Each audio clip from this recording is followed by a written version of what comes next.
Magandang hapon po. Itutuloy ko lang po yung continuation ng aking, flood control design. So, ngayon po, yung pumping, station natin, kinakailangan po, mayroon siyang konkretong bahay para po maproteksyonan natin yung ating mga motor na tumagal po ng matagal. So, since na ganyan po ang itsura ng baha, tatanggalan ko muna po ng bahay para makita. Ngayon po, meron po dyan na motor na kung saan dalawang pan po yung nakalagay dyan. Ayan po, umandar na yung pan. So, ang function ng pan na yan, para wag pumasok po yung saturated air natin doon po sa loob ng room ng motor. So, kasi po, pagka po yan tatakpan ko muna po, ano. Yan po, ano. Okay. Ang paliwanag po dyan, yung po kasing temperature sa labas ay mataas ang humidity o mataas ang moisture content, lalo na sa umaga, sa madaling araw. So, pagka po yan ni umatake, halimbawa, si motor, mandar, natural si motor, nung bago umandar, malamig pa yan eh. Nung umandar po si motor, unti-unti po tumataas ang temperature ng motor kung saan hanggang sa siya ay makapag-pump na, hanggang sa siya ay mag-works. So, ngayon po, pag ala pong mga ganyan na yung fan blower, yung exhaust fan, ang mangyayari po, pag si motor ay pumara na, ang mangyayari po, yung temperature ng motor, ng body ng motor, lalapit po yun sa temperature ng atmosphere natin, yung ambient temperature na tinatawag, yung nadadama natin. Na kung saan, pagka po nagkalapit, nakakaroon po ng condensation effect. Na kung saan, doon po, yun po ang pinagmumulan ng mga kalakalawang, mga korosyon. Kung po laging ganoon ang mangyayari, madali lang po masira ang ating mga equipment. Sa anong dahilan, bakit nakakaroon ng condensation effect? Yun po ang aking tanong. Ang sagot ko po ganito, example lang po, simple analogy para higit na maintindihan ng lahat. Halimbawa po, magluluto po ako ng sinaing, kaldero, bigas, tubig, isasalang ko sa kalanan. Alam naman natin na ang boiling point ay nasa 100 degrees centigrade. So, bago kumulo si kaldero, bubuksan ko ang takip.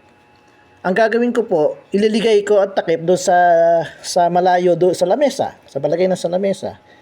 Paglagay natin sa katakip, bakit unti-unti natin nakikita na nagko-condense? Kasi po ang explanation diyan at sa gawa ng may pagkasayang saka yung pinag-aralan natin sa thermodynamics ng mechanical, yung sinasabi na yung heat energy ay delta T is equals to final temperature minus initial temperature o P2 minus P1. Mahaba ng salaysay yun. Mas dito tayo sa pinakasimple. Once na yung takip ng kaldero ay nagpawis, kasi nga po, lumalamig siya eh. Lumalamig, nakikita nyo yung lamesa nababasa. Once na yun ay nagpawis, i-apply natin sa motor. Pag po si motor ay nagpawis, ang mangyayari po niya, atakihin ang kalawang yan. So, sa susunod na andar ng motor, possible na magka-problema kasi nga po ay puro kalawang na. Ang mga impeller ng motor ay kalawang, ang body ng motor ay may kalawang, ang mga bearing napaka-importante, nag-iinit po 'yan eh. Pagka po ganyan na hindi natin na proteksyonan, susunod hanggang sa katagalan, hindi po tatagal ang buhay ng motor.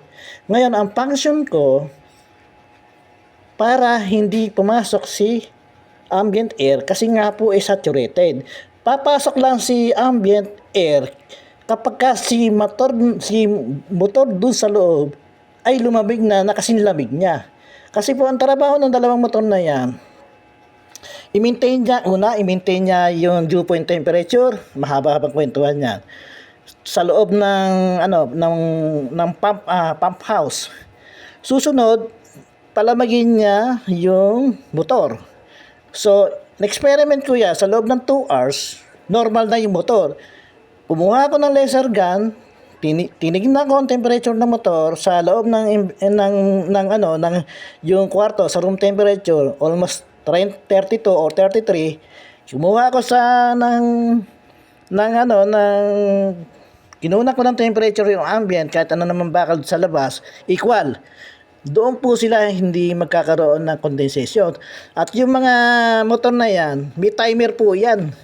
Kasi base sa calibration ko, sige mamahinga na kayo sa loob ng 2 hours, hinto na kayo. Kasi yung motor kasi lamig na ng ambient temperature. Kaya po ang motor na ginagamit ko, kahit napakatagal ko doon, hindi kami madalas magmotor kasi hindi kami madalas magpalit ng motor kasi unang-una nga po pinoproteksyonan ko ang motor. Kasi dito sa atin, nasa tropical country tayo, may mga explanation pa diyan. Sa ibang bansa, hindi naman tropical country Ang ambient, ang temperature nila, ang hangin nila, dry, lalo na sa malalamig na bansa o kaya doon sa mainit na bansa. Kaya tayo sa atin, ganito yung ating panahon, base doon sa Googles natin, tayo pala ay nasa ng equator. Saka na yan, napakahaba ng explanation na yan. Nabasa ko na yan kung bakit nakaganyan. At siya nga pala, wag naman natin lumayo na. Kung tipansin nyo, siyempre ang kawayan, tumatanda, ang dahon nalalaglag, natural yan. So, since na yung iba niya nalalaglag dyan sa ilog, ala naman problema, ilog naman yan Ang kailangan lang po, yung malalaglag dito sa labas, at meron naman na magme-maintenance dyan, baka naman po pwede yung mga nakatambay o kaya mamamasyal, may mga daspan naman siguro dyan. O kaya, magliligay lang tayo ng lata-lata dyan para naman mabigyan natin ng hanap buhay yung ibang mga kababaihan dyan, mga nanay dyan. Wag lang sanang aabusuhin. Basta yung baryan na yun, paghati-hatian nila sa lugar na yan. Kung halimbawa po na ang 1 kilometro niya ng isang community, ilan po yung magre-reliable. Saka yan po gusto ko nga po direkta na sa tao. Para hindi na po natin maabala pa yung nasa gobyerno na mayor o kapitan. Ibig ko, magtayo sila ng co-op, tapos po, at saka sila magpaluwagan. I-register po nila yung kanila asosasyon na yun para ganoon. Sa ganoon po, maging maayos na ang lahat. Marami pang explanation dyan So, ganito na lang po ang aking explanation at ito namang aking ginagawa na ito porque ito lumang pamamaraan ng mga presentation. Sa ngayon po kasi ang presentation ngayon ay may mga software na kung saan totoo yung ginagamit, tunay na tunay. Pero yung logic ko dito, kung ano yung experience ko, yun po ang gusto kong ihatid sa inyo sa abot po na aking makakaya. Yung mga magpipiknit po, hindi na sila babayad ng pwesto, hindi na babayad ng lamesa. Matik, basta yung importante, lagi lang po malinis. Mangyari lang po, yung may dala silang supot, yung mga basura nila, po pwede naman nilang iligay sa supot kung malayo yung basura. At kung malapit naman yung basura, pwede naman iligay sa basurahan para po ma-maintain natin yung kalinisan. At yung mga turista sakali mamapasya, halimbawa nasa dagat yan at gusto nila riyan, basta kusang loob sila magbigay. Wag po natin silang pipressurein na ganito babayaran mo, ganun babayaran mo. Yung magtitinda naman, wag naman sana magtinda diyan dito sa dinesign ko na flood control kasi hindi naman kalaparan yan Pwede magtinda medyo malayo para okay, ala naman problema na magtinda. Maganda nga yan, magkakaroon ng negosyo ang bawat isa sa atin. At hanggang dito lang po at pasensya na po kayo sa aking boses. Medyo matikas po kasi ang boses ng mga taga Bulacan at wala po tayong magagawa, ganun po talaga. At maraming pong salamat sa inyo. At meron po yung mga objectives pa at akin pang i-explain nyo. Salamat po.